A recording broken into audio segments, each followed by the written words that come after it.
എല്ലാവർക്കും നമസ്കാരം. ഞാൻ രഞ്ജിത്ത് ആർ കെ തഴവ. എല്ലാവർക്കും ഇംഗ്ലീഷിൻ്റെ ഒരു പുതിയ ക്ലാസ്സിലേക്ക് സ്വാഗതം. LP-UP പരീക്ഷയ്ക്ക് 2026 നടക്കാൻ പോകുന്ന LP-UP പരീക്ഷയ്ക്ക് തയ്യാറെടുക്കുന്നവർക്ക് വേണ്ടിയുള്ള ഇംഗ്ലീഷ് ഗ്രാമർ ക്ലാസ്സുമായിട്ടാണ് ഞാൻ എത്തിയിരിക്കുന്നത്. പ്രീവിയസ് ഇയർ ക്വസ്റ്റ്യൻ പേപ്പർ പരിശോധിച്ചാൽ നമുക്കറിയാം ഏറ്റവും കൂടുതൽ ചോദ്യം വന്നിരിക്കുന്നത് പ്രിപ്പോസിഷൻ, ടെൻസ്, ആർട്ടിക്കിൾ എന്ന് പറയുന്ന ഭാഗത്ത് നിന്നാണ്. അപ്പോൾ അതുമായിട്ട് ബന്ധപ്പെട്ട കുറച്ച് ടിപ്സ്, കൂടുതലും പ്രിപ്പോസിഷൻ ടിപ്സാണ് ഞാൻ ഉൾപ്പെടുത്തിയിരിക്കുന്നത്. അങ്ങനെ ഒരു ടിപ്സ് ക്ലാസ്സുമായിട്ടാണ് ഇന്ന് എത്തിയിരിക്കുന്നത്. എല്ലാവരും ക്ലാസ് അവസാനം വരെ കാണുക. ഈ ക്ലാസ് എന്തായാലും നിങ്ങൾക്ക് ബാക്കിയുള്ള ഇംഗ്ലീഷ് ക്ലാസ്സിൽ നിന്നും എല്ലാം ഒരു വ്യത്യസ്തമുള്ള അല്ലെങ്കിൽ ഒരു മുതൽക്കൂട്ടായിരിക്കും എന്ന് തന്നെ പ്രതീക്ഷിച്ചുകൊണ്ട് ക്ലാസ്സിലേക്ക് കടക്കുകയാണ്. LP-UP ചോദ്യങ്ങളാണ്. LPക്കും UPക്കും ഏകദേശം സെയിം ടോപ്പിക്കിൽ നിന്നാണ് ഗ്രാമർ ചോദ്യങ്ങൾ വന്നത്. അതുകൊണ്ട് രണ്ട് പരീക്ഷയ്ക്ക് തയ്യാറെടുക്കുന്നവർക്കും ഇത് കാണാം. ഞാൻ എപ്പോഴും പറയുന്ന ഒരു ടിപ്പിൽ നിന്ന് തന്നെ തുടങ്ങാം. I prefer tea-coffee. നമുക്കറിയാം പ്രിഫർ എന്ന് പറയുന്ന ചോയ്സ് കാണിക്കുന്ന ഒരു വാക്കാണ്. പ്രിഫർ എന്ന് പറയുന്ന വാക്കിന് ശേഷം ഇംഗ്ലീഷിൽ എപ്പോഴും ഉപയോഗിക്കുന്ന പ്രിപ്പോസിഷൻ ടു ആണ്. അപ്പം I prefer tea to coffee. ഇനി ടു ഉപയോഗിക്കുന്ന വാക്കുകൾ ഒന്ന് പരിചയപ്പെടാം. Prefer, refer, junior, senior, inferior, superior, elder, anterior, posterior, injurious. ഇവയ്ക്ക് ശേഷം ടു ഉപയോഗിക്കണം. Prefer, refer, junior, senior, inferior, superior, anterior, posterior, injurious. ഈ പറയുന്ന പ്രയോഗങ്ങൾക്ക് ശേഷം ഇംഗ്ലീഷിൽ ഉപയോഗിക്കുന്ന പ്രിപ്പോസിഷൻ ടു ആണെന്ന് പഠിച്ചു വെക്കുക. അതായത് പ്രിഫറിന് ശേഷം നമ്മൾ എപ്പോഴും ടു ഉപയോഗിക്കണം. I prefer tea to coffee എന്നാണ് പറയുന്നത്. നെക്സ്റ്റ്, അതേപോലെ തന്നെ എൽഡറിന് ശേഷം ടു ആണ്. പലർക്കും അറിയാത്ത കാര്യമാണ്. എൽഡർ ദാൻ എന്നല്ല, എൽഡർ ടു ആണ്. എന്നാൽ ഓൾഡർ വരുമ്പം നമ്മൾ ദാൻ ഉപയോഗിക്കും. അതും കൂടെ ഒന്ന് പഠിച്ചു വെച്ചാൽ നല്ലതായിരിക്കും. പ്രിപ്പോസിഷൻ അല്ല, ഓൾഡറിന് ശേഷം ഉപയോഗിക്കുന്നത് ദാനാണ്. Next, do you agree dash what I say. Agree എന്ന് പറയുന്ന വാക്കിന് ശേഷം മൂന്ന് പ്രിപ്പോസിഷൻ ഉപയോഗിക്കും. Agree on, agree to, agree with. നിങ്ങളൊരു വ്യക്തിയോടാണ് യോജിക്കുന്നതെങ്കിൽ എഗ്രി വിത്ത്. നിങ്ങളൊരു കാര്യത്തോടാണ് യോജിക്കുന്നതെങ്കിൽ എഗ്രി ടു. ഉദാഹരണത്തിന് നിങ്ങൾ എന്നോട് യോജിക്കുന്നുണ്ടോ? Do you agree with me എന്നാണ് പറയുന്നത്. കാരണം ഞാനൊരു പേഴ്സണാണ്. എന്നാൽ do you agree to what I say, ഞാൻ പറയുന്നതിനോട് നിങ്ങൾ യോജിക്കുന്നുണ്ടോ? ഞാൻ പറയുന്നതിനോടെന്ന് പറയുമ്പോൾ ഞാനല്ല, ഒരു തിങ്ങാണ്. അപ്പോൾ അതുകൊണ്ട് ഡു യു എഗ്രി ടു എന്നാണ്. വേറെ ഉദാഹരണം, do you agree with your wife. Do you agree to her behaviour, അവരുടെ സ്വഭാവത്തോട് നീ യോജിക്കുന്നുണ്ടോ എന്ന് പറയും. എഗ്രി ഓൺ എന്ന് പറയുമ്പോൾ ഇത് രണ്ടുമല്ല, ടേംസ് ആൻഡ് കണ്ടീഷൻസ് ആണ്.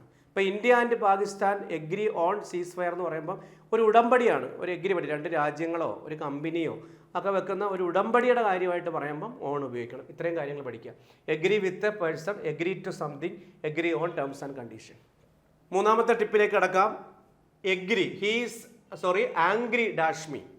എഗ്രി പോലെ തന്നെ പഠിച്ചു വെക്കാൻ പറ്റുന്ന ഒരു സാധനമാണ് ആംഗ്രി.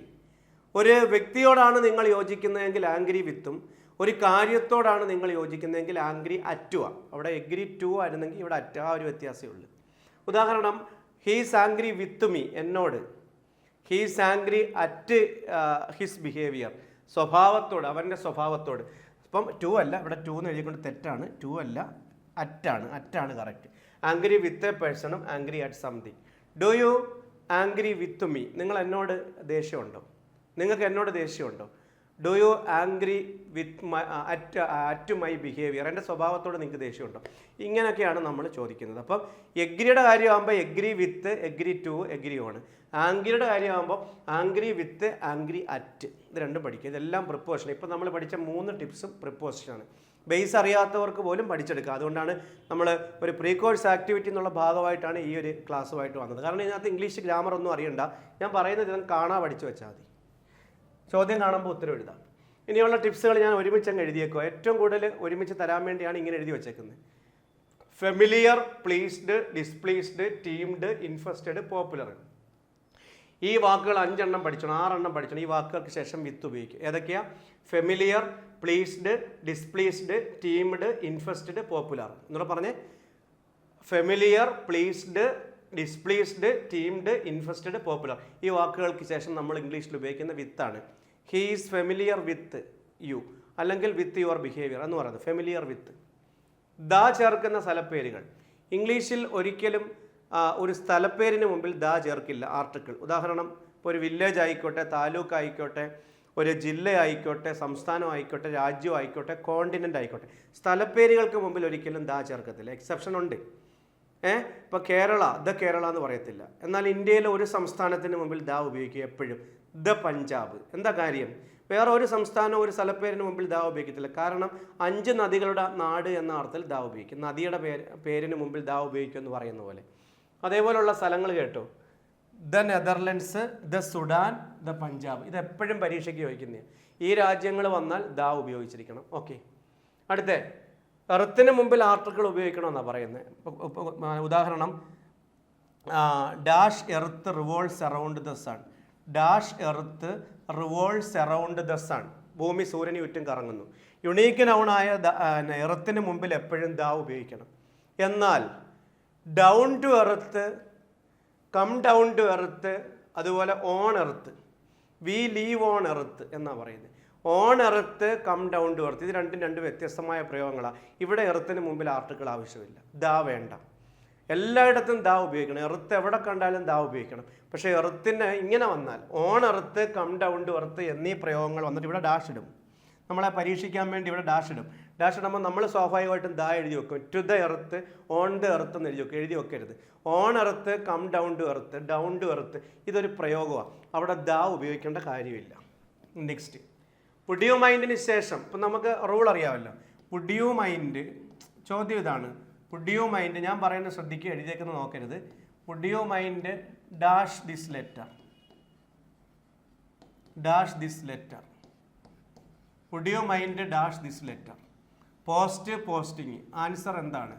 പോസ്റ്റിംഗ് ആണ്. അതായത് വുഡ് യു മൈൻഡ് എന്ന് പറയുന്ന പ്രയോഗത്തിന് ശേഷം ഇംഗ്ലീഷിൽ ING ഉപയോഗിക്കും. ലെറ്റർ പോസ്റ്റ് ചെയ്യുന്നതിൽ നിനക്ക് ബുദ്ധിമുട്ടുണ്ടോ? അതാണ് ING ആണ്, ജെറണ്ടാണ്. വുഡ് യു മൈൻഡിന് ശേഷം എപ്പോഴും ING ഉപയോഗിക്കുന്നത്. പക്ഷേ ഇവിടെ നോക്കൂ, would you mind if I dash out, go, going, went, ഇങ്ങനെ ആയിരിക്കും ഓപ്ഷൻ തരുന്നത്. സ്വാഭാവികമായിട്ടും വുഡ് യു മൈൻഡ് വന്നതുകൊണ്ട് നമ്മൾ എന്ത് എഴുതി വെക്കൂ? ഗോയിങ് ഇവിടെ എഴുതി വെക്കൂ. പക്ഷെ അവിടെ ആൻസർ കൊടുത്തിരിക്കുന്ന വെൻറ്റ് V2 ആണ്. അപ്പോൾ എന്താണ് റൂള്? വുഡ് യു മൈൻഡിന് ശേഷം ഉടനെ ഡാഷ് വന്നാൽ നിങ്ങൾ ING എഴുതിക്കോളൂ, തെറ്റില്ല. എന്നാൽ വുഡ് യു മൈൻഡിന് ശേഷം ഈഫ് വന്നിട്ടാണ്, വുഡ് യു മൈൻഡിന് ശേഷം ഈഫ് വന്നിട്ടാണ് ഡാഷ് വരുന്നതെങ്കിൽ V2 അഥവാ സിമ്പിൾ പാസ്റ്റ് ഉപയോഗിക്കണം. വുഡ് യു മൈൻഡിന് ശേഷം ഈഫ് വന്നിട്ടാണ് ഡാഷ് വരുന്നതെങ്കിൽ V2 അഥവാ സിമ്പിൾ പാസ്റ്റ് ഉപയോഗിക്കണം. മനസ്സിലായോ? Would you mind if I went out എന്നാണ് പറയുന്നത്. വുഡ് യു മൈൻഡ് ഗോയിങ് എന്ന് പറയും. Would you mind if I went out എന്ന് പറയും. നെക്സ്റ്റ്, എ നമ്പർ ഓഫ് പ്ലൂറലും ദ നമ്പർ ഓഫ് സിംഗുലറുമാണ്. അടുത്തത്, ഇപ്പോൾ ഉദാഹരണത്തിന് നോക്കിയോ, a number of boys, a number of boys എന്നെഴുതിയിട്ട് dash the number of boys, രണ്ടും രണ്ടാണ്, ഡാഷ്. ഈസ് ആണോ ആറാണോ എന്ന് ചോദിക്കുന്നു. സബ്ജക്റ്റ് വെർബ് എഗ്രിമെൻറ്റാണ്. ഈസ് സിംഗുലറും 6 പ്ലൂറലുമാണ്. അത് മനസ്സിലാക്കാൻ എല്ലാവർക്കും അറിയാമല്ലോ. ഈസ് സിംഗുലറും 6 പ്ലൂറലുമാണ്. എ നമ്പർ ഓഫ് എന്ന് വന്നാൽ പ്ലൂറൽ എഴുതണം, ദ നമ്പർ ഓഫ് എന്ന് വന്നാൽ സിംഗുലർ എഴുതണം. അതായത് എ നമ്പർ ഓഫ് ബോയ്സ് 6ഉം ദ നമ്പർ ഓഫ് ബോയ്സ് ഈസുമാണ്. പഠിച്ചു വെച്ചോണം, രണ്ടിടത്തും ബോയ്സ് തന്നെ. എ നമ്പർ ഓഫ് ബോയ്സും ദ നമ്പർ ഓഫ് ബോയ്സും. അപ്പം പഠിക്കേണ്ട ഇത്രയേ ഉള്ളൂ. എ നമ്പർ ഓഫ് പ്ലൂറലും ദ നമ്പർ ഓഫ് സിംഗുലറുമാണ്. എ നമ്പർ ഓഫ് എന്ന് പറയുന്നത് പ്ലൂറലും ദ നമ്പർ ഓഫ് എന്ന് പറയുന്നത് സിംഗുലറുമാണ്. എ നമ്പർ ഓഫ് ബോയ്സ് 6ഉം ദ നമ്പർ ഓഫ് ബോയ്സ് ഈസുമാണ്. ഓക്കെ, അടുത്ത് നോക്ക്. ഇതുപോലെ തന്നെ മെനി പ്ലൂറലാണ്, many men dash. Many a സിംഗുലറാണ്, മെനി എ മാൻ എന്നായിരുന്നു. മെനി മെന്നും മെനി എ മാനും.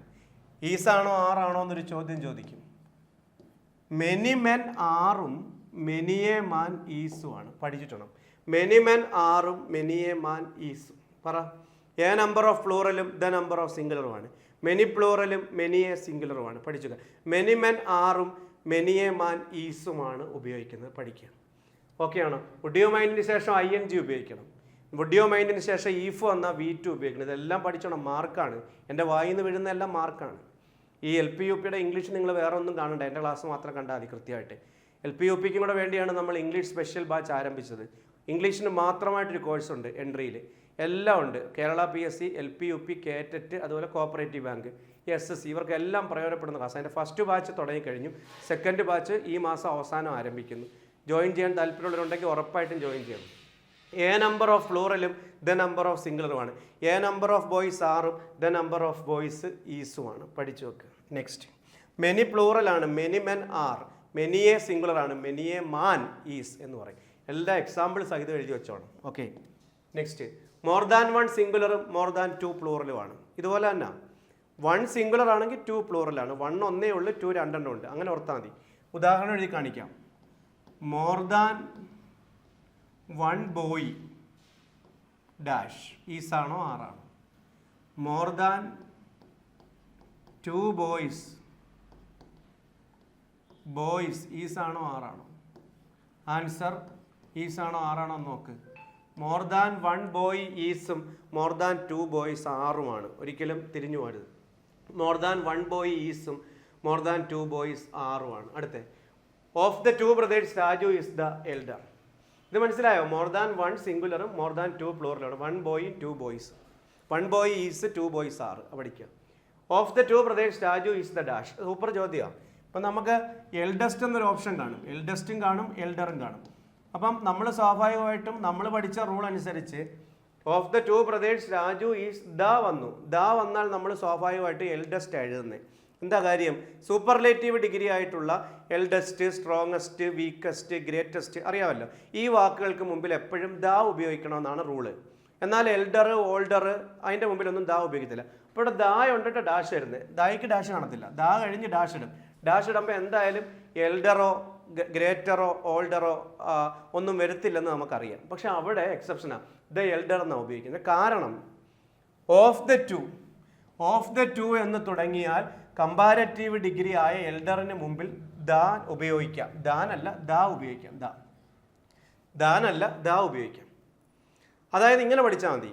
ഓഫ് ദ 2 എന്ന് തുടങ്ങിയാൽ ദായ്ക്ക് ശേഷം കമ്പാരറ്റീവ് ഡിഗ്രി ഉപയോഗിക്കാം. ദ എൽഡർന്നോ ദ ടാളർന്നോ ദ ഗ്രേറ്റർന്നോ ഒക്കെ ഉപയോഗിക്കാം.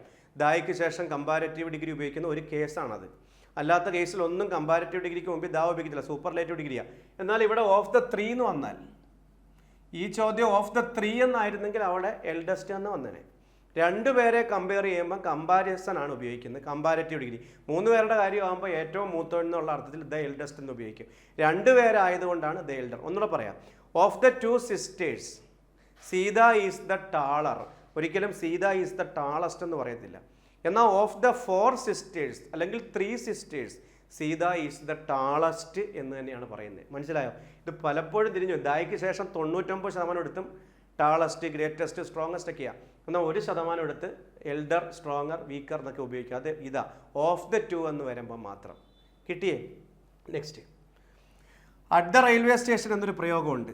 എന്നാൽ റെയിൽവേ സ്റ്റേഷൻ്റെ പേരിന് മുമ്പിൽ ദാ ഉപയോഗിക്കത്തില്ല. I met him at the railway station. ഒരു തെറ്റുമില്ല. ഞാൻ അവനെ ആ റെയിൽവേ സ്റ്റേഷനിൽ വെച്ച് കണ്ടു എന്ന് പറയുമ്പോൾ I met him at the railway station. തെറ്റില്ല. റെയിൽവേ സ്റ്റേഷന് മുന്നിൽ ദാ ഉപയോഗിക്കാം അത്യാവശ്യമാണെങ്കിൽ. എന്നാൽ റെയിൽവേ സ്റ്റേഷൻ്റെ പേരിന് മുന്നിൽ ഒരിക്കലും ദാ ഉപയോഗിക്കത്തില്ല. ഇങ്ങോട്ട് നോക്ക്. I met him at dash Varkala railway station. Varkala railway station. Option വരുന്നത് a and the no article. A and the no article എന്നായിരിക്കും. നോ ആർട്ടിക്കിൾ എന്നെ. ആൻസർ എന്നെയാണ്. കാരണം റെയിൽവേ സ്റ്റേഷൻ്റെ പേരാണ് വരുന്നതെങ്കിൽ ഒരിക്കലും ദാ ഉപയോഗിക്കത്തില്ല. എന്നാൽ I met him at the railway station എന്ന് പറയാം. ഒരു തെറ്റുമില്ല. നെക്സ്റ്റ്, ഗോഡ്, ഹെവൻ, ഹെൽ ഇവയ്ക്ക് മുന്നിൽ സാധാരണ ആർട്ടിക്കിൾ വേണ്ട. ഇവ യുണീക്ക് നൗൺ അല്ല. കാരണം ഇവ സാങ്കല്പികമാണ്. അതായത് യുണീക്ക് നൗൺ എന്തെന്നറിയാമോ? യുണീക്ക് നൗൺ എന്ന് പറഞ്ഞാൽ അങ്ങനെ ഒരെണ്ണം ഒന്ന് മാത്രം. The sun, the moon, the earth, the university. Universe ഇവയൊക്കെ ഒന്നേ ഉള്ളൂ. ലോകത്ത് ഒന്നേ ഉള്ളൂ. 1 and only പീസ്. അതിൻ്റെ മുമ്പിൽ അതാ ഉപയോഗിക്കുന്നത്. അപ്പം ചിലർ വിചാരിക്കും ഗോഡും ഹെവനും ഹെല്ലും ഒക്കെ ഇതുപോലെ വരുന്നതാണോ? അല്ല, ഇവ സാങ്കല്പികമാണ്. ഇപ്പം ഭൂമി എന്ന് പറഞ്ഞാൽ ഉണ്ട്. ഗോഡും ഹെല്ലും ഹെവനും ഒക്കെ നമ്മുടെ തന്നെ സൃഷ്ടിയാണ്. അത് നമ്മൾ കണ്ടിട്ടില്ല. അതൊരു ഇമാജിനറി സംഭവമാണ്. അപ്പോൾ അതിൻ്റെ മുമ്പിൽ ആർട്ടിക്കിൾ ദ ഒരിക്കലും ഉപയോഗിക്കത്തില്ല. ഏയും ആനും ഒക്കെ ഉപയോഗിക്കാറുണ്ട്. ഏതർത്ഥത്തിലാണ്? ഇപ്പം ദൈവം, സ്വർഗം, നരകം എന്നുള്ള അർത്ഥത്തിൽ ഒരിക്കലും ഒരു ആർട്ടിക്കിൾ ഉപയോഗിക്കണ്ട. നമ്മൾ പറയുമല്ലോ അവൻ നരകത്തിൽ പോവും. He will go to hell. Go to hell എന്നാണ് പറയുന്നത്. ഗോ ടു ഹെവൻ, സ്വർഗത്തിൽ പോകണം. അപ്പം ഈ God is omnipotent. The God എന്ന് പറയത്തില്ല. ദൈവത്തിൻ്റെ മുമ്പിൽ ദാ വേണ്ട, ഒരാർട്ടിക്കിളും വേണ്ട. പക്ഷേ നമ്മൾ ഒക്കെ ഉപയോഗിക്കാറുണ്ട്. എപ്പോഴാണെന്നറിയാമോ? It was a heaven. അവൻ്റെ വീട് ഒരു സ്വർഗമായിരുന്നു. അങ്ങനെ പറയുമ്പോൾ അത് സ്വർഗത്തെക്കുറിച്ചല്ല പറയുന്നത്. പിന്നെയോ അവൻ്റെ വീടായ സ്വർഗത്തെക്കുറിച്ച് പറയുമ്പോൾ ഇറ്റ് വാസ് എ ഹെൽ. ആ കോളേജ് ലൈഫ് എന്നെ സംബന്ധിച്ചൊരു ഹെല്ലായിരുന്നു, നരകമായിരുന്നു എന്ന് പറയുമ്പോൾ എ ഹെല്ല്, എ ഹെവൻ എന്നൊക്കെ ഉപയോഗിക്കും. പിന്നെ ഗോഡിന് മുമ്പ് ദാ ഉപയോഗിക്കുന്ന 2-3 കേസുകളുണ്ട്. അതെന്ന് വെച്ച് കഴിഞ്ഞാൽ ക്രിസ്ത്യാനിറ്റിയിൽ ബൈബിളിൽ പറയുന്നുണ്ട് ദ ഗോഡ് എന്താണ്? പിതാവും പുത്രനും പരിശുദ്ധാത്മാവും. The father, the son and the holy Christ എന്ന് പറയുന്ന പോലെ. അപ്പോൾ പിതാവ്, ആ പുത്രൻ, ആ പരിശുദ്ധാത്മാ എന്ന അർത്ഥത്തിലാണ് ദൈവത്തിന് മുമ്പിൽ. പിന്നെ നമ്മളൊരു കഥ പറഞ്ഞുകൊണ്ടിരിക്കുക, ദൈവങ്ങളുടെ കഥ, കൃഷ്ണൻ്റെ രാമൻ്റെ ഒക്കെ. അന്നേരം പറയുമ്പോൾ ദ ഗോഡ്, അപ്പം ദ ഗോഡ് കൃഷ്ണ എന്ന് വേണമെങ്കിൽ പറയാം. ആ ഗോഡ് എന്നുള്ള അർത്ഥത്തിൽ നമുക്ക് ഉപയോഗിക്കാൻ പറ്റും. അല്ലാതെ ദൈവം എന്നുള്ള നമ്മുടെ ഒരു പ്രഥമമായ സങ്കല്പം ഉണ്ടല്ലോ, അതിൻ്റെ മുമ്പിലും സ്വർഗം നരകം എന്നും പറഞ്ഞ് നമ്മൾ മെയിനായിട്ട് ഉദ്ദേശിക്കുന്ന ആ കോൺസെപ്റ്റിന് മുമ്പിലും ആർട്ടിക്കിൾ ഒന്നും ഉപയോഗിക്കേണ്ട, പ്രത്യേകിച്ച് ദാ വേണ്ട. അടുത്ത ഭാഷയുടെ പേര് രാജ്യക്കാർ എന്ന അർത്ഥത്തിൽ ഉപയോഗിച്ചാൽ ദാ ഉപയോഗിക്കും. ഇങ്ങോട്ട് നോക്കുക, ഐ നോ ഡാഷ് ഇംഗ്ലീഷ്. ഭാഷയുടെ പേരിന് മുമ്പിൽ ആർട്ടിക്കിൾ വേണ്ട. I know English, no article മതി. I know Tamil, I speak English എന്നൊക്കെ ഉപയോഗിക്കാറുണ്ട്. എന്നാൽ ഭാഷയുടെ പേര് ആ രാജ്യക്കാർ എന്ന അർത്ഥത്തിൽ ഉപയോഗിച്ചാൽ ദാ ഉപയോഗിക്കും. The English defeated the French. The English defeated the French. പറ, ഇംഗ്ലീഷുകാർ ഫ്രഞ്ചുകാരെ പരാജയപ്പെടുത്തി. ഇംഗ്ലീഷുകാർ ഫ്രഞ്ചുകാരെ പരാജയപ്പെടുത്തി. The English defeated the French. ഇംഗ്ലീഷുകാർ ആരെ പരാജയപ്പെടുത്തി? ഫ്രഞ്ചുകാരെ പരാജയപ്പെടുത്തി. The English defeated the French എന്നാണ് പറയുന്നത്. മനസ്സിലായോ? ഗോഡ്, ഹെവൻ, ഹെൽ ഇവയ്ക്ക് മുന്നിൽ സാധാരണ ആർട്ടിക്കിൾ വേണ്ട, കാരണം ഇവ യുണീക്ക് നൗൺ അല്ല. എന്നാൽ ഭാഷയുടെ പേര് ആ രാജ്യക്കാർ എന്ന അർത്ഥത്തിൽ ഉപയോഗിച്ചാൽ അതിന് മുമ്പിൽ ദ ഉപയോഗിക്കണം. The English defeated the French എന്നാണ് പറയുന്നത്. ഓക്കെ, ഇംഗ്ലീഷുകാർ ഫ്രഞ്ചുകാരെ പരാജയപ്പെടുത്തി. Next, took. ഇപ്പം I took a shower dash. Quick ഒരു ചോദ്യമാണ്. ക്യുക്കിലി എന്നൊക്കെ പറഞ്ഞിങ്ങനെ ഉപയോഗിക്കും. I took a shower dash. Quickly. Answer quickly എന്നുള്ളതാണ് answer. I took a shower quickly. എന്താണ് കാരണം? I took a shower quickly. എന്താണ് കാരണം? കാരണം ടുക്ക് എന്ന് പറയുന്ന വാക്കിന് ശേഷം അഡ്ജക്റ്റീവ് അല്ല, ആഡ് വെർബ് ഉപയോഗിക്കുന്നത്. LY വരുന്നതാണ് മിക്കവാറും ആഡ് വെർബ്. ക്യുക്ക് എന്ന് പറഞ്ഞാൽ അഡ്ജക്റ്റീവാണ്, വേഗതയോടെ. ക്യുക്കിലി എന്ന് പറഞ്ഞാൽ വേഗത്തിൽ എന്ന് പറയുമ്പം I took a shower quickly. Took എന്ന് പറയുന്ന വെർബിന് ശേഷം ആഡ് വെർബ് മാത്രമേ ഉപയോഗിക്കാവുള്ളൂ. ഓക്കെ, നെക്സ്റ്റ്, സയൻറ്റിഫിക് ഇൻവെൻഷൻസിൻ്റെ മുമ്പിൽ നിർബന്ധമായിട്ടും ദാ ഉപയോഗിക്കണം. അതായത് റേഡിയോ, ഇങ്ങോട്ട് നോക്കണേ, dash radio is A scientific invention എന്ന് പറയുക. ഇൻവെൻഷൻ, ഇവിടെ ആർട്ടിക്കിൾ വേണ്ട, ഞാൻ പറഞ്ഞുതരാം കാരണം. മാർക്കോണി, ഇവിടെ പറയുന്നത് മാർക്കോണി ഇൻവെൻറ്റഡ് ഡാഷ് റേഡിയോ. അപ്പം ദാ ഉപയോഗിക്കണം. അപ്പം ശാസ്ത്രീയ കണ്ടുപിടുത്തങ്ങളായ കമ്പ്യൂട്ടർ, റേഡിയോ, ടെലിവിഷൻ, എയ്റോപ്ലെയിൻ ഇങ്ങനെയുള്ള വാക്കുകൾക്ക് മുമ്പിൽ ആവശ്യമുള്ളിടത്ത് മാത്രം ദാ ഉപയോഗിച്ചാൽ മതി, എല്ലായിടത്തും വേണ്ട. എവിടെ ആവശ്യം? കണ്ടുപിടിച്ചു എന്ന് പറയുമ്പോൾ, ഇൻവെൻറ്റ്, ഒരാൾ ഇത് കണ്ടുപിടിച്ചു എന്ന് പറയുമ്പോൾ ഇൻവെൻറ്റഡ് എന്നുള്ള വാക്കുണ്ടെങ്കിൽ ദാ ഉപയോഗിക്കും. മാർക്കോണി ഇൻവെൻറ്റഡ് ദ റേഡിയോ എന്ന് പറയും. I prefer doing things to dash television. I prefer doing things to dash television. Okay, അപ്പം നമുക്കറിയാം പ്രിഫറിന് ശേഷം ടു ഉപയോഗിക്കുമെന്ന് നമ്മൾ പഠിച്ചു. പക്ഷേ ചോദിച്ചിരിക്കുന്നത് I prefer doing things to dash television. Answer watch, watching, watched. Answer ഏത് വരുമെന്ന് പറയാം? Watch, watching, watched. I prefer doing things to watching television എന്നാണ് പറയുന്നത്. എന്തുകൊണ്ട്? I prefer doing things to watching television എന്ന് പറഞ്ഞു കഴിഞ്ഞാൽ പ്രിഫറിന് ശേഷം ING വന്നാൽ ടുവിന് ശേഷവും ING ഉപയോഗിക്കണം. ഇത് റൂളാണ്. I prefer reading to writing, ഒരിക്കലും റൈറ്റ് എന്ന് പറയത്തില്ല. I prefer swimming to cycling. അതായത് പ്രിഫറിന് ശേഷം ടു ഉപയോഗിക്കണം, എല്ലാവർക്കും അറിയാം.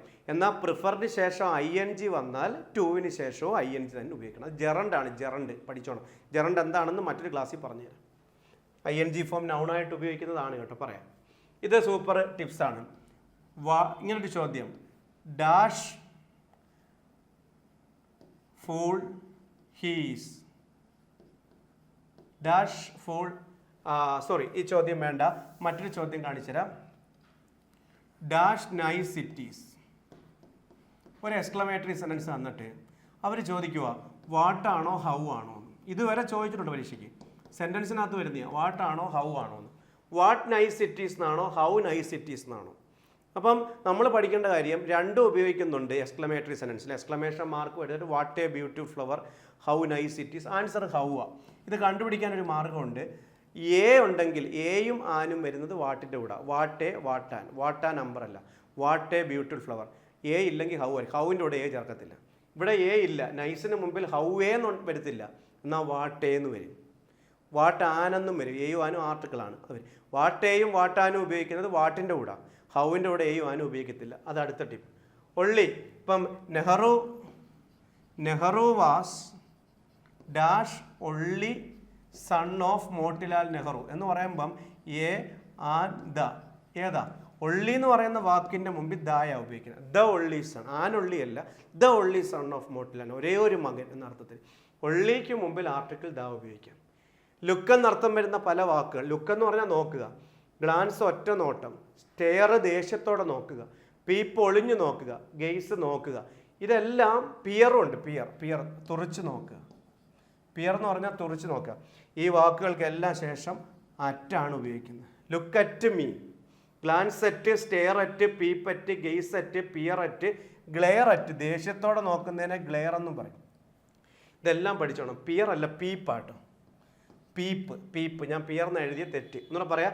Look, glance, stare, peep, gaze, glance, peep ഇവിടെ കിടപ്പുണ്ട്, ഗ്ലാൻസ്, പീപ്പ് എത്തി നോക്കുക, ഗ്ലെയർ ദേഷ്യത്തോടെ നോക്കുക. ഒന്നുകൂടെ പറയാം. ലുക്ക് നോക്കുക, ഗ്ലാൻസ് ഒറ്റ നോട്ടം, സ്റ്റെയർ ദേഷ്യത്തോടെ നോക്കുക, ഗ്ലെയർ ദേഷ്യത്തോടെ നോക്കുക, പീപ്പ് എത്തി നോക്കുക, ഗെയ്സ് നോക്കുക. എല്ലാം നോട്ടം എന്ന അർത്ഥം. അതിനുശേഷം അറ്റ്. നോട്ടം എന്നുള്ള വാക്ക് എവിടെ വന്നാലും at. Look at me, look at the last step, there is a snake എന്നൊക്കെ പറയും. നെക്സ്റ്റ്, മണി അൺകൗണ്ടബിൾ ആണ്, സ്റ്റാർസും വേവ്സും കൗണ്ടബിൾ ആണ്. ഏറ്റവും കൂടുതൽ സംശയം വരുന്ന 3 വാക്കുകൾ. എണ്ണാൻ പറ്റുന്ന വാക്കുകളെയാണ് കൗണ്ടബിൾ എന്ന് പറയുന്നത്. എണ്ണാൻ പറ്റാത്ത വാക്കുകളെ അൺകൗണ്ടബിൾ എന്നാണ് പറയുന്നത്. എണ്ണാൻ പറ്റുന്ന വാക്കുകളെ കൗണ്ടബിൾ എന്നും എണ്ണാൻ പറ്റാത്ത വാക്കുകളെ അൺകൗണ്ടബിൾ എന്നും നമ്മൾ പറയാറുണ്ട്. ഇപ്പം കൗണ്ടബിൾ എന്ന് പറഞ്ഞാൽ എണ്ണാൻ പറ്റുന്ന വാക്കുകൾ ഏതൊക്കെയാണ്? Oranges, apples, students, boys, people, ജനങ്ങളെയൊക്കെ എണ്ണാൻ പറ്റും. എണ്ണാൻ പറ്റുന്ന വാക്കുകളാണ്. എന്നാൽ എണ്ണാൻ പറ്റാത്ത വാക്കെന്ന് പറയുമ്പോൾ അൺകൗണ്ടബിൾ എന്ന് പറയുമ്പോൾ മിൽക്ക്, ഓയിൽ, റെസ്റ്റ്, നോളജ് ഒക്കെ വരും. മണി അൺകൗണ്ടബിൾ ആണോ കൗണ്ടബിൾ ആണോ പലർക്കും സംശയമാണ്. മച്ചും മെനിയും ചേർത്ത് നോക്കിയാൽ മതി. എണ്ണാൻ പറ്റാത്ത വാക്കിൻ്റെ കൂടെ മച്ച്, എണ്ണാൻ പറ്റുന്ന വാക്കിൻ്റെ കൂടെ മെനി. ഇപ്പം many people, many students, many boys കൗണ്ടബിളാണ്. Much milk, much sugar, much oil, much petrol എന്നൊക്കെ പറയുമ്പോൾ അൺകൗണ്ടബിളാണ്. ഈ മണിയുടെ കൂടെ ഏതാ ചേരുന്നത്? മച്ച് മണിയാണോ മെനി മണിയാണോ? സിമ്പിൾ, മെനി മണിയല്ല, മച്ച് മണി. മണി അൺകൗണ്ടബിളാണ്. മണി എന്ന് പറഞ്ഞാൽ സമ്പത്ത് എന്നർത്ഥം. മണി അളക്കാനേ പറ്റൂ, എണ്ണാൻ പറ്റത്തില്ല. നമ്മൾ എണ്ണുന്നത് കോയിൻസും നോട്ട്സും ഒക്കെ, അത് കൗണ്ടബിളാണ്. How many notes, how many coins, അത് കൗണ്ടബിളാണ്. മണി എന്ന് പറഞ്ഞാൽ മൊത്തത്തിൽ പറയുന്ന പേരാണ്, മച്ച് മണി. അതുകൊണ്ടാണ് ഹൗ മച്ച് എന്ന് ചോദിക്കുന്നത്. ഇനി സ്റ്റാർസും വേവ്സും, തിരമാലകളെ എണ്ണാൻ പറ്റുമോ, നക്ഷത്രങ്ങളെ എണ്ണാൻ പറ്റുമോ? പലരുടെ സംശയമാണ്. മച്ചും മെനിയും ചേർത്ത് നോക്ക്. മച്ച് സ്റ്റാർസ് ആണോ മെനി സ്റ്റാർസ് ആണോ? മെനി സ്റ്റാർസാണ്. മച്ച് വേവ്സ് ആണോ മെനി വേവ്സ് ആണോ? മെനി വേവ്സാ. അപ്പോൾ പറ, മെനി വേവ്സ് എന്ന് പറയുമ്പോൾ എണ്ണാൻ പറ്റത്തില്ല. എണ്ണാൻ പറ്റും, എണ്ണി തീർക്കണ്ട. നക്ഷത്രങ്ങളെ 1, 2, 3 എന്ന് എണ്ണാൻ പറ്റുമോ? അതാണ് കൗണ്ടബിൾ. ഓരോ തിരയെ എണ്ണാൻ പറ്റുമോ? എണ്ണി തീർക്കണ്ട. അങ്ങനെയാണെങ്കിൽ നിങ്ങൾ ലോകത്തുള്ള എല്ലാ ആപ്പിളും എണ്ണി തീർക്കുമോ? ആപ്പിളും കൗണ്ടബിൾ ആണല്ലോ. അതുപോലെയുള്ള എണ്ണി തീർക്കണ്ട, എണ്ണാൻ പറ്റിയാൽ മതി. അടുത്ത 19ാമത്തെ, പ്രിവെൻറ്റ്, പ്രൊഹിബിറ്റ് എന്നീ വാക്കുകൾക്ക് ശേഷം ഫ്രം ഉപയോഗിക്കുന്നു. ഇത് ഈ അടുത്ത സമയത്ത് ചോദിച്ച്. Prevent from, prohibit from. Prevent from smoking, കണ്ട. പ്രിവെൻറ്റ്, പ്രൊഹിബിറ്റ് എന്നീ വാക്കുകൾക്ക് ശേഷം ഫ്രം വന്നാൽ ശേഷം ING ആയിരിക്കും. അതും പഠിച്ചു വെച്ചു. 2 ടിപ്പ് ഒരുമിച്ച് പഠിച്ചു വെച്ചു. Prevent from smoking, prevent from swimming, prohibit from doing it. അതായത് പ്രിവെൻറ്റ്, പ്രൊഹിബിറ്റ് എന്നീ വാക്കുകൾക്ക് ശേഷം ഫ്രമും അതിനുശേഷം INGയും ഉപയോഗിക്കണം. വളരെ പ്രധാനപ്പെട്ട ടിപ്പാണ്. പ്രിപ്പോഷനും ഉണ്ട്, ജെറണ്ടും ഉണ്ട്. ഫ്രം ING പഠിച്ചു വെക്കുക. നെക്സ്റ്റ്, ഫാസ്റ്റ്, ഫസ്റ്റ് എന്നീ വെർബുകൾക്ക് LY രൂപമില്ല. വൈ അല്ല, LY ചേർന്ന രൂപമില്ല. അതായത് നമ്മൾ പലപ്പോഴും കാണുന്ന ഫാസ്റ്റ്ലി, തെറ്റാ. ഇംഗ്ലീഷിൽ തെറ്റിരുത്താൻ ചോദിക്കും. ഫാസ്റ്റ്ലിയും ഫസ്റ്റ്ലിയും ഈ 2 വാക്ക് ഇംഗ്ലീഷിലില്ല. നമ്മളെല്ലാവരും തെറ്റിച്ചുപയോഗിക്കുന്നത്. ഫാസ്റ്റ് എന്ന് പറയുന്ന ഒരു ആഡ് വെർബാണ്, ഫസ്റ്റ് എന്ന് പറയുന്ന ഒരു അഡ്ജക്റ്റീവാണ്. ഇതിന് രണ്ടിനും LY ചേർത്താൽ ആഡ് വെർബ് കിട്ടത്തില്ല. കാരണം ഫാസ്റ്റ് ആൾറെഡി ആഡ് വെർബാണ്. ഫാസ്റ്റിന് പിന്നെ LY ചേർക്കണ്ട. എല്ലായിടത്തും LY ചേർക്കുമ്പോൾ ആഡ് വെർബ് കിട്ടും. എന്നാൽ ഫാസ്റ്റ് ആഡ് വെർബാണ്. ഐ റാൻ ഫാസ്റ്റ്, ഞാൻ വേഗത്തിൽ ഓടി എന്ന് പറയുമ്പോൾ അവിടെ വേഗത്തിൽ എന്ന് പറയുന്ന വെർബിനെ വിശേഷിപ്പിക്കുന്ന പദമാണ് ഫാസ്റ്റ്. ഫാസ്റ്റ്ലി എന്ന് പറയണ്ട. അതുപോലെ ഫസ്റ്റ് അഡ്ജക്റ്റീവാണ്, അതിൻ്റെ കൂടെ LY ചേർക്കണ്ട. Okay, fast. അപ്പോൾ തെറ്റിതിരുത്താൻ ചോദിക്കും. ഫാസ്റ്റ്ലി, ഫസ്റ്റ്ലി രണ്ടും തെറ്റാ. ആ ഭാഗത്ത് പോയിന്റ് ഔട്ട് എററിനകത്ത് അതായിരിക്കും. ഫോണ്ടിനെസ്സിന് ശേഷം ഫോറും ഫോണ്ടിന് ശേഷം ഓഫ്. ഈ അടുത്ത സമയത്ത് ചോദിച്ച് ഹീസ് ഫോണ്ട് ഡാഷ് വയലിൻ. അവന് വയലിൻ ഭയങ്കര ഇഷ്ടമാണ്. He has fondness dash. Fondness നൗണാ, ഫോണ്ടിൻ്റെ ഡാഷ്. അപ്പം ഫോണ്ട് ഓഫും ഫോണ്ട്നെസ് ഫോറുവാ. He is fond of violin. Fond of. I am fond of chocolates. എനിക്ക് ചോക്ലേറ്റ്സ് ഭയങ്കര ഇഷ്ടമാണ്. I have fondness for. കണ്ടോ, ഫോണ്ടിന് ശേഷം ഓഫും ഫോണ്ടിനെസ്സിന് ശേഷം ഫോറും. നൗണാണ് ഫോണ്ടിനെസ്. അടുത്ത കുറച്ച് മലയാളം വാക്കുകൾ പരിചയപ്പെടാം. ഇത് പരീക്ഷയ്ക്ക് ചോദിക്കില്ല, എങ്കിലും ഒന്ന് പഠിച്ചോ. കള്ളനോട്ടിൻ്റെ ഇംഗ്ലീഷ് ഫേക്ക് കറൻസി എന്നാണ്. Fake currency. വ്യാജമദ്യത്തിൻ്റെ ഇംഗ്ലീഷ് സ്പ്യൂരിയസ് ലിക്കർ എന്ന്. വിഷമദ്യ ദുരന്തം ഹൂജ് ട്രാജഡി എന്നാണ്. ഇത് മൂന്നും ചുമ്മാ പഠിച്ചു വെച്ചോ, ആവശ്യം വരും. നിങ്ങൾ ടീച്ചേഴ്സ് അല്ലയോ, ആരുടെങ്കിലും ക്ലാസ്സിൽ ചോദിക്കാം കള്ളനോട്ടിൻ്റെ ഇംഗ്ലീഷ് എന്താണ്? Fake currency. വ്യാജമദ്യം സ്പ്യൂരിയസ് ലിക്കർ. വിഷമദ്യ ദുരന്തം ഹൂജ് ട്രാജഡിയാണ്. പഠിച്ചു വെക്കുക. നെക്സ്റ്റ്, കോൺഫിഡൻറ്റിന് ശേഷം ഓഫ് വന്നാൽ, കോൺഫിഡൻറ്റിന് ശേഷം ഏത് പ്രിപ്പോഷനും വരാം. കോൺഫിഡൻറ്റിന് ശേഷം ഓഫ് വരുവാണെങ്കിൽ ശേഷം ING ഉപയോഗിക്കണം. I am confident of dash the match. പരീക്ഷയ്ക്ക് ചോദിക്കും. I am confident of dash the match. Win, wins, winning, to win. Answer winning. അതായത് കോൺഫിഡൻറ്റിന് ശേഷം ഓഫ് വന്നിട്ടാണ് ഡാഷ് വരുന്നതെങ്കിൽ ING അഥവാ ജെറണ്ട് ഉപയോഗിക്കണം. ഓക്കെയാണ്. വേഗത്തിലങ്ങ് പറഞ്ഞു പോവാം. ഒത്തിരി കാര്യങ്ങൾ ഫസ്റ്റ് ക്ലാസ്സിൽ തന്നെ കിട്ടാൻ വേണ്ടിയാണ്. നമ്മൾ 2026 LP പടയൊരുക്കം തുടങ്ങിയിട്ടുണ്ട്. ഒരുപാട് ക്ലാസ്സുകൾ വരുന്നുണ്ട് നിങ്ങൾക്ക് വേണ്ടി. അപ്പം തീർച്ചയായിട്ടും ഏറ്റവും കൂടുതൽ പേരെ വിജയിപ്പിച്ച ഒരു കോഴ്സാണ് കഴിഞ്ഞ തവണ. അപ്പോൾ അതുകൊണ്ട് തന്നെ ഇംഗ്ലീഷ് നിങ്ങൾ പേടിക്കുക വേണ്ട. ഇംഗ്ലീഷ് പ്ലസ് പെഡഗോജി സെറ്റാക്കി തരാം. നെക്സ്റ്റ്, നൗ എന്നാൽ പ്രസൻറ്റ് കണ്ടിന്യൂസ്, എന്നാൽ ജസ്റ്റ് നൗ എന്നാൽ പ്രസൻറ്റ് പെർഫെക്റ്റ്. ഒന്നും മനസ്സിലായില്ലല്ലോ. ഇതാ കേട്ടോ. ഹി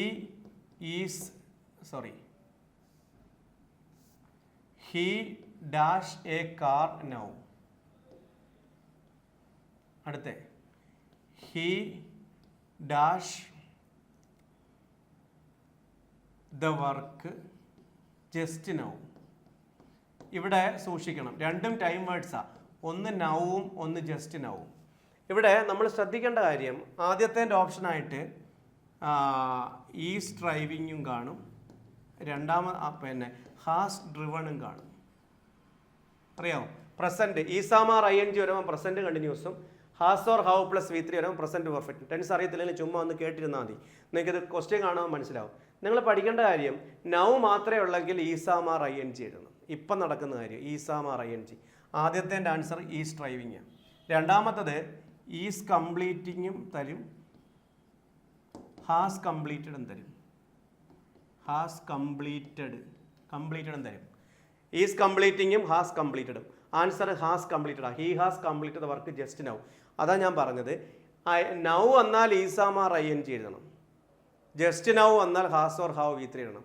നൗ എന്നാൽ ഈസാമാർ INGയും ജസ്റ്റ് നൗ എന്നാൽ ഹാസ് ഓർ ഹാവ് V3 എഴുതണം. അടുത്ത 2 days ago എന്നും ബിഫോർ 2 days എന്നും പറയും. അതായത് I met him 2 days dash. I met him dash 2 days. ഇതൊന്ന് പഠിച്ചു വച്ചേക്കണം. ഡാഷ് വന്നിരിക്കുന്ന ഒരേ സെൻറ്റൻസാണ്, പക്ഷേ ഡാഷ് വന്നിരിക്കുന്ന രണ്ടിടത്താണ്. എഗോയും ബിഫോറും. പേര് പോലെ തന്നെ ബിഫോറും മുമ്പിലും എഗോ ശേഷം ഉപയോഗിക്കുന്നത്. അതായത് കാലയളവിന് തൊട്ട് മുമ്പിലാണ് ബിഫോർ ഉപയോഗിക്കേണ്ടത്. കാലയളവ് പറഞ്ഞിട്ടാണ് എഗോ ഉപയോഗിക്കേണ്ടത്. ഇനി പറ. I met him 2 days ago. I met him before 2 days. ഈ രണ്ടാമത്തെ പ്രയോഗത്തിലൊരു ചെറിയ വ്യത്യാസമുണ്ട്. റിപ്പോർട്ട് ചെയ്യുന്ന കേസുകളിലാണ് കൂടുതലായിട്ട് ബിഫോർ വരുന്നത്. എഗോയാണ്. കാലയളവിന് ശേഷം ഡാഷ് വന്നാൽ എഗോ ഉപയോഗിക്കണം. എന്നാൽ കാലയളവിന് മുമ്പ് ഡാഷ് വന്നാൽ ബിഫോർ ഉപയോഗിക്കണം. അതാണ് പ്രധാനപ്പെട്ട കാര്യം. കാലയളവിന് ശേഷം എഗോയും, കാരണം തൊട്ട് മുമ്പിലാണ് ബിഫോർ. ഓക്കെ, ശേഷം എപ്പോഴും അവസാനമാണ് ഡാഷ് അവസാനിക്കുന്നതെങ്കിൽ എഗോ ആയിരിക്കും. ചോദിച്ചിട്ടുണ്ട്. ആദ്യത്തെ ചോദ്യം പരീക്ഷയ്ക്ക് ചോദിച്ചതാണ്. ഓക്കെ, envious ജലസ്, അസൂയാലുവായ. ഇതിൻ്റെ രണ്ടിൻ്റെ അർത്ഥം അസൂയാലുവായ. ഇത് അഡ്ജക്റ്റീവാണ് ഇംഗ്ലീഷിൽ. ഇത് envy ജലസി അതിൻ്റെ നൗണാണ്. ഇത് നൗണാണ്. envious ജലസ്, അസൂയാലുവായ. envy ജലസി അസൂയ രണ്ടിന് ശേഷം ഉപയോഗിക്കുന്ന പ്രിപ്പോഷൻ രണ്ടെണ്ണമാണ്. enviousഉം ജലസിന് ശേഷം ഓഫ് ഉപയോഗിക്കും. envious of, jealous of. എന്നാൽ envy ജലസി എന്നീ രണ്ട് നൗണുകൾക്ക് ശേഷം എപ്പോഴും ഫോറാണ് ഉപയോഗിക്കുന്നത്. envy ഫോറും ജലസി ഫോറും പഠിച്ചു വെക്കുക. അടുത്ത sympathy for, sympathetic to, sympathised with. Sympathy എന്ന് പറയുന്ന വാക്ക്, sympathetic adjective, sympathised verb. Sympathy നൗണും സിമ്പതറ്റിക് അഡ്ജക്റ്റീവും സിമ്പതൈസ്ഡ് വെർബുമാണ്. ഈ 3 വാക്കുകൾക്ക് ശേഷം 3 പ്രിപ്പോഷനാണ് ഉപയോഗിക്കുന്നത്. സിമ്പതിക്ക് ശേഷം ഫോറാ, sympathy for. Sympathetic to, sympathised വെർബാണെങ്കിൽ വിത്ത് എന്ന് പറഞ്ഞേ. NVS ജലസിന് ശേഷം ഓഫും NV ജലസിന് ശേഷം ഫോറും. മുമ്പേ പഠിച്ച ഓർമ്മയുണ്ട്. ഫോണ്ടിന് ശേഷം ഓഫും ഫോണ്ടിനസിന് ശേഷം ഫോറും. അതുപോലെ sympathy for, sympathetic to, sympathised with. 27, 3, 30 tips പഠിച്ചു. 27 ശേഷം പഠിച്ചതാണ്. ആദ്യം 3 ടിപ്സ് പഠിച്ചു പ്രിഫർ റെഫറിൻ്റെ. ഓർമ്മയുണ്ടോ? 3 ടിപ്സിന് ശേഷമാണ് നമ്പർ ഇട്ട് തുടങ്ങിയത്. അങ്ങനെ 30 ടിപ്സാണ് നമ്മൾ ഈ ഒരു പ്രീ കോഴ്സ് ആക്ടിവിറ്റിയുടെ ഭാഗമായിട്ട് നമ്മൾ ഉദ്യോഗാർത്ഥികൾക്ക് തരുന്നത്. എൻട്രിയുടെ LPUP കോഴ്സ് ഉണ്ട്, ജോയിൻ ചെയ്യണം. എൻ്റെ ഇംഗ്ലീഷ് സ്പെഷ്യൽ കോഴ്സ് ഉണ്ട്, തീർച്ചയായിട്ടും ജോയിൻ ചെയ്യണം. എൻട്രിയിൽ അന്വേഷിച്ചാൽ മതി. കേരള PSC ആണ് നടത്തുന്നത്.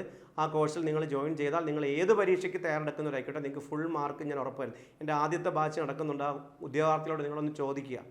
സെറ്റ് ക്ലാസ്സാണ് കൊടുത്തുകൊണ്ടിരിക്കുന്നത്. ആരും പഠിപ്പിക്കാത്ത കാര്യങ്ങൾ വരെ പഠിപ്പിച്ച് സെറ്റാക്കുന്നുണ്ട്. ഓക്കെ, വൊക്കാബുലറിയൊക്കെ സെറ്റാക്കിയാണ് മുന്നോട്ട് പോകുന്നത്. ഇംഗ്ലീഷിന് ഫുൾ മാർക്കും കിട്ടും ഏത് പരീക്ഷയായാലും. ഈ ക്ലാസ്സിനെ കുറിച്ചുള്ള അഭിപ്രായങ്ങൾ തീർച്ചയായിട്ടും നിങ്ങൾ കമൻറ്റ് ചെയ്യണം. കൂടുതൽ ആൾക്കാരിലേക്ക് ഈ ക്ലാസ് നിങ്ങൾ എത്തിക്കുമെന്ന് പ്രതീക്ഷിക്കുന്നു. അതേപോലെ എല്ലാവരും ക്ലാസ് കണ്ടു കഴിഞ്ഞവരെല്ലാവരും ഒരു കമൻറ്റ് ചെയ്യണം. ക്ലാസ് എങ്ങനെയുണ്ടായിരുന്നു? ഇത്രയും നോട്ട്സ് എഴുതിയെടുത്ത് വെക്കണം. Okay, thank you my dear friends. അപ്പം എൻ്റെ സ്പെഷ്യൽ ക്ലാസ്സിനെ കുറിച്ച് മറക്കണ്ട. തൽക്കാലത്തേക്ക് വിടവാങ്ങുന്നു. Bye from Ranjith RK, Thazhava.